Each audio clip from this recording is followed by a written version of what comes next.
కొండ నాలుక మందేసి ఉన్న నాలుగు పోయినట్టు మీరు చేసిన పనికి మీ భవిష్యత్తే అంధకారం అయ్యే పరిస్థితి వచ్చింది.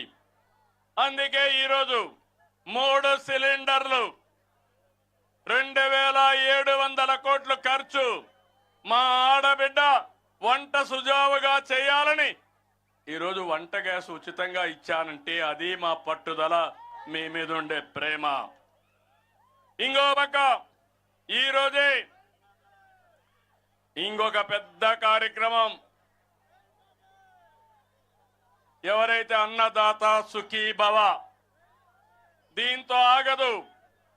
అన్నదాతకు నేను భరోసా ఇస్తున్నా, చంద్రన్న ఉన్నంత వరకు మా రైతుకి భరోసా లేదు, ఉండదు, ఉండబోదు. ఇది నా ప్రామిస్ మీకు అందరికీ.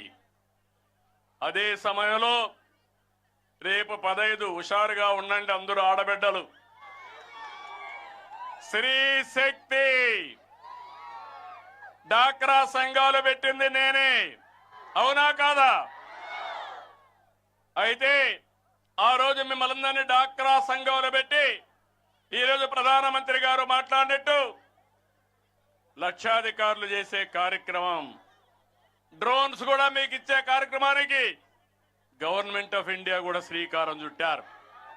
15 నుంచి మా ఆడబిడ్డలు ఎక్కడికి పోవాలన్నా స్త్రీ శక్తి కింద ఉచిత ప్రయాణ సౌకర్యం మీ అన్న మీకు ఇస్తాడని మా ఆడబిడ్డలందరికీ హామీ ఇస్తున్నా. దీనివల్ల 2,62,00,000 మంది బాగుపడతారు.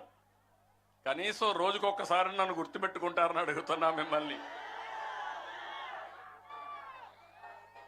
మీ పెద్దలు ఇచ్చిన ఆస్తి కంటే నేను నెలవారీగా మీకు చేసే సహాయం రొట్టింపులు 3 రెట్లు, అవునా కాదా? అదే మారిగా అన్నా క్యాంటీన్ పెట్టాం. అన్నా క్యాంటీన్ పెట్టి ఏమ్మా 5 రూపాయలకే భోజనం పెడుతున్నావా లేదా? అలాంటి క్యాంటీన్ని మూసేశాడా లేదా? ఇది విధ్వంసం అవునా కాదా? పేదవాడికి అన్నం పెడితే తప్ప అని మిమ్మల్ని అడుగుతున్నా. అన్నం పెట్టడం మన సాంప్రదాయం అవునా కాదా అని మిమ్మల్ని అడుగుతున్నా.